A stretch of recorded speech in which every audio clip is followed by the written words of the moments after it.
the Earth. Science calls it the core. Legend calls it hell. Somewhere between the two lies man's imagination. It is man's blessing to explore his world, and his curse that he is never satisfied with what he finds. Astonishingly, even as we have probed the edge of our solar system, we have only penetrated our own planet's crust by a handful of miles. The Earth itself poses a formidable obstacle. What scientists call the Earth's core begins approximately 1,800 miles straight down and reaches a temperature of 9,000 degrees Fahrenheit at its molten nickel-iron center, a scalding link to our cosmic creation. The center of the Earth is one of mankind's greatest untapped mysteries, hypnotically enticing, eternally elusive. 130 years ago, Jules Verne fantasized that the center of the Earth was not an inferno, but rather a habitable place, a place that could be explored. And explore it he did, in 1864, with words. And now we will explore it as well, with words and sounds, as we embark on a journey to the center of the Earth. In a moment, Leonard Nimoy.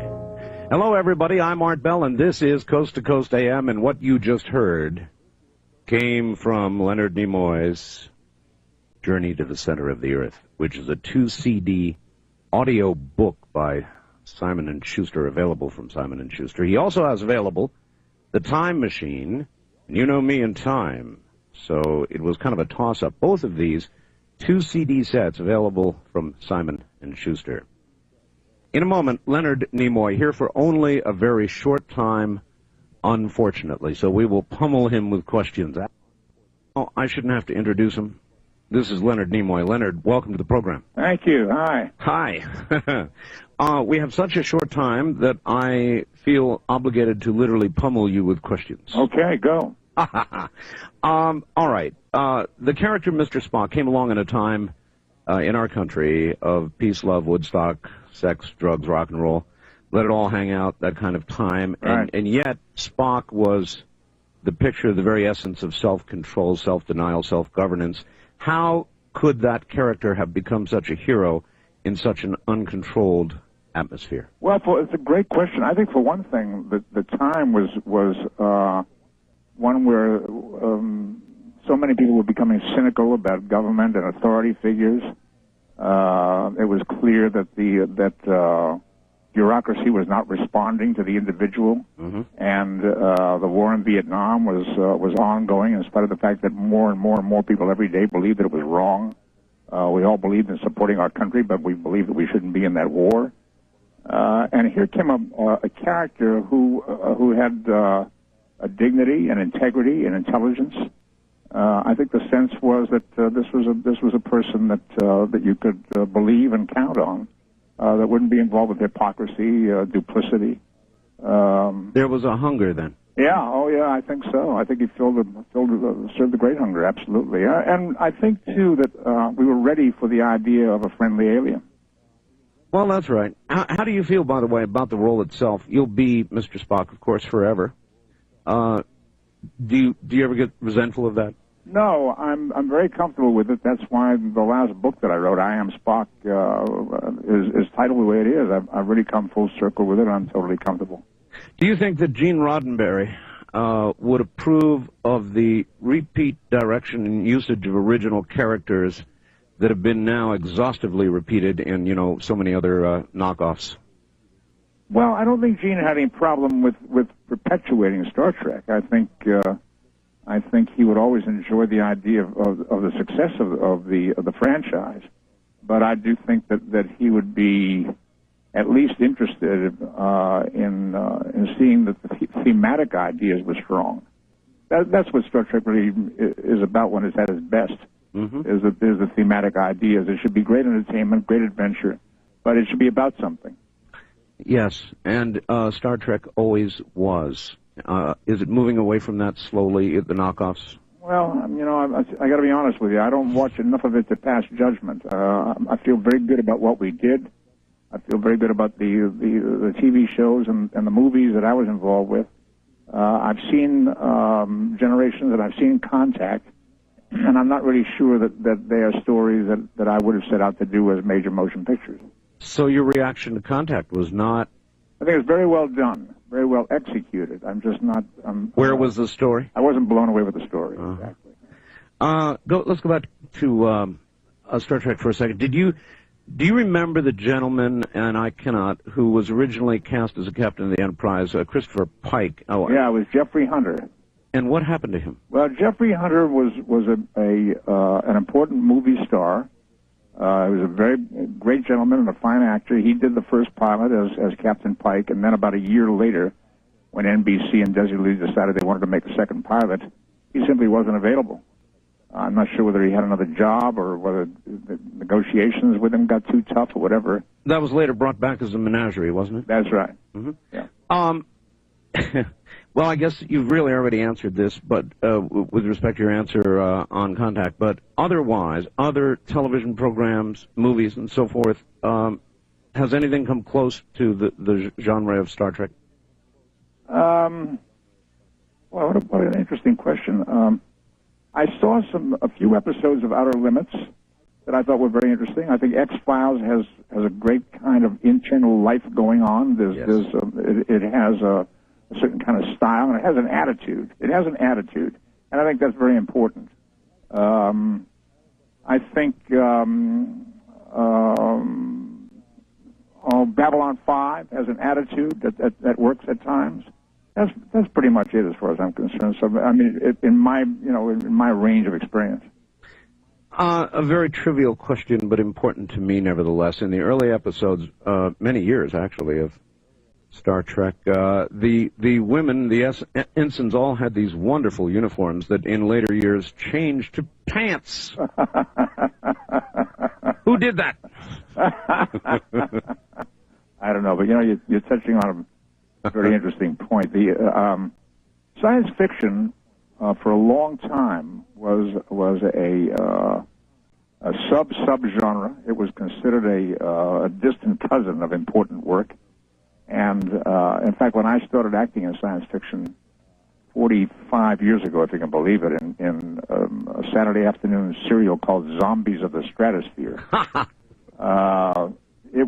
science fiction was a genre in which you saw monsters, you saw people in strange outfits who came from other worlds, and you saw ladies who were scantily dressed. Yes. And there was always some sexy aspect to it. And that was what you saw in the early days of Star Trek. There were the women were, I think Bill Tice did a brilliant job of dressing or nearly dressing some of the ladies. And then later on, I guess political correctness and feminism came on the scene. And there was some question about whether or not these women shouldn't be wearing more clothes in their professional situations, and that's what happened. I'm not sure, but I think it's also perhaps as the airline stewardesses began to get older, too. Yeah, well, that could be. Yeah. Where did the idea of the all-famous Vulcan mind meld come from? We were doing an episode called, I believe, Dagger of the Mind. And there was an actor playing a character who was mentally deranged. And he had information that we had to have. And the scene as it was written was a kind of a tedious interrogation scene where I asked him a lot of questions and got information from him piecemeal, a word here and a word there, and it wasn't as dramatic as it might be. And Gene Roddenberry came up with this idea that Vulcans could do this mating of the minds and extract the information that way. It was kind of a Vulcan version of hypnosis. And it made for a much more dramatic way of getting the information and became a very useful tool for the Spock character. I remember clearly, and I saw every single episode and every single movie, and I remember when you died. I remember when your casket, I thought, flashed and burned in the atmosphere. Yeah. What was it like to be killed off? I had a tough time with it. I took the job because, frankly, I believed that might be the last Star Trek movie. And I thought, why not go out in a flash and a blaze of glory, saving the Enterprise and the crew, and dying in the process. I really thought this might be the last film. By the time we got around to shooting the final scene, the goodbye scene, where I'm saying goodbye to Captain Kirk, I had the sense that the movie was going to work. And I thought, if this movie is as good as I think it is, there are going to be more. And I began to have second thoughts about what I had done. But the die was cast, and I was a little late. It was a little too late to do anything about it, except that on the day we were shooting that scene, Harv Bennett came down on the set and said, do you think that you could do something in this scene that would give us a thread to pick up if there is another movie? I came up with this idea of doing a mind meld with D. Kelly and simply saying the word remember. Yes. It was ambiguous enough that a writer could pick up that idea and remember there might be another. Yeah, exactly. Yeah. Don't forget, if there's another movie, don't forget me. Right. In Search Of, a lot of people wrote and asked me to ask you about In Search Of, whether you ever might pick that up again. Well, I'll tell you, In Search Of was a pleasant surprise to me. Again, I thought maybe 2 or 3 seasons would be the stretch of the show. We did 7 years, and we did 144 episodes, and I think it became sort of the model and the granddaddy of a lot of the reality-based searching shows that are on the air now. In fact, for the last couple of years, I've been narrating a show called Ancient Mysteries, which has its own similarities to In Search Of. I haven't heard any word about In Search Of being resurrected, but it's not a bad idea. All right. It was Alan Keyes, a presidential candidate in the last election, who said, Star Trek in many ways more personifies the spirit of what NASA used to be than does the current NASA. Would you agree with that? That's interesting. I wasn't aware of that. I think it's true. But I think just this last week that we've been seeing a revival of interest in NASA. I think they've had an enormous success with the rover on Mars, and I think that they have gotten out of their kind of bureaucratic bind and gotten into an adventurous spirit that's captured the imagination again. And if that's true, and if they can keep that kind of sense of adventure going, I think that they might build on it successfully. There's still a tremendous interest, I think, in what's out there, and I think NASA is the organization that's best set up to do the exploring. Building greater interest than ever in what's out there. More UFO reports, lights over Phoenix recently, the celebration of Roswell, the rest of it. What about moving into the realm of reality? How much chance do you think there really is that we will be contacted? I mean, there is so much media. Yeah. It's almost as though we are being prepared. Yeah. You know, when we were making the Star Trek series, the first season, middle of the first season, some people came to me, and they said, you may not know it, but you have been chosen as a kind of a vessel to carry information to this civilization to help prepare this society for the coming of another civilization, for alien arrival. And your character is a character designed to educate this public that there's nothing to fear, that it's possible to interact with other species. Mm-hmm. And I said, okay, it's okay with me if that's the case. And yes, it's ongoing. It doesn't stop. I guess there's something in me that responds to it as well. That's why I hooked up with John Delancey and several other Star Trek actors and actresses, and we call ourselves Alien Voices. This group that's doing these audio tapes, the Journey to the Center of the Earth and the Time Machine and Lost World, and I guess we're kind of touched by that idea. We're tickled by that idea. Our imaginations are awakened, aroused by that idea. I'm curious. I'm very curious. The Carl Sagan movie that just opened, the movie based on Carl Sagan's book Contact just opened. Right. It's a flawed movie, but I think one of the most important moments in the movie is when Jodie Foster tells us the numbers. There are something like 4 billion stars in our galaxy alone, And there are billions of other galaxies. Each of those stars are potential suns just like ours. And that means that if one out of every million of those stars has planets around it, and if one out of every million of those has some kind of life on it, then the numbers tell us that the chances are very, very great that there is life out there someplace. But the distances are immense, and the technology involved to get here would dictate they would be far, far ahead of us. Well, not necessarily. They might be far ahead of us. They might be parallel to us. We don't know that for sure. But you're right. The chances are they're far ahead of us, yeah. So a good question is whether you think that beings, not just humans, evolve toward or away from violence. An important question if we're going to meet up with somebody. Yeah, well, that's always the question. How did they, the first thing that we would like to know is how did you folks get through the technological phase of your civilization and survive? How did you survive all the discoveries of atomic weaponry and atomic power and that kind of thing without killing each other? Yes. And the assumption is that we'll be able to ask those questions and they'll educate us and help us get through it, It won't necessarily work that way. They may not. It may take an enormous amount of time just for us to learn how to communicate with them, let alone to get information from them. The assumption always is that they have traveled the same path that we are traveling, and that they may be 100 or 1,000 years ahead of us, but that they have gone through exactly the same experience, and chances are that's not necessarily true. Well, recalling the prime directive, if you look at what we have done here on Earth, reality, when we have met people who have been isolated from the world until one sudden day when they're found in the middle of a jungle somewhere, we destroy them. Yeah. Right. Right. So, I don't know. Listen, on a lighter note, you did some music stuff, didn't you? Yeah, I have dabbled with music in my time.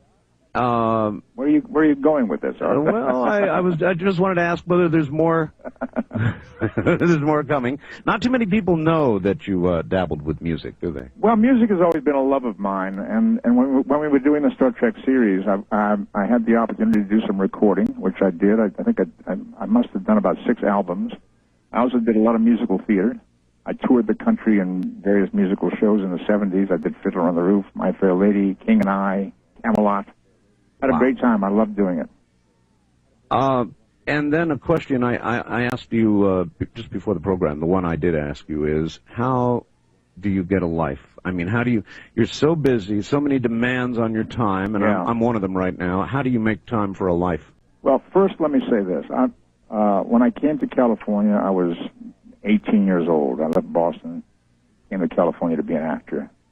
For the first 15 years that I spent working at building a career, I was always wanting more opportunity. I was always struggling to get more work. When it all came together for me, and Star Trek started, and I haven't been out of work since, and then particularly when I had a couple of hits directing movies, and all of that came together, suddenly you're right. What happens to you, as you know, is that there's a tremendous amount of pressure builds up to do this, do that, and people would be happy to keep you busy 24 hours a day. That's right. I don't resent it because of the time that I spent wanting more and needing more and knowing what it's like being out of work. So you just make rules. Yeah, exactly. I try to keep a level head about it, and I try to help people understand that a man does not live by work alone. That's it. Leonard, that's it. In more ways than one, that's a half an hour. Really? Yeah, that's a half an hour. Oh, too fast. Too fast is right. So can we do this again sometime? Yeah, I'd love to. All right. Leonard Nimoy, thanks a million. I wish I had hours. Take care. Thank you. All right, that's Leonard Nimoy. I'm Art Bell, and this is CBC.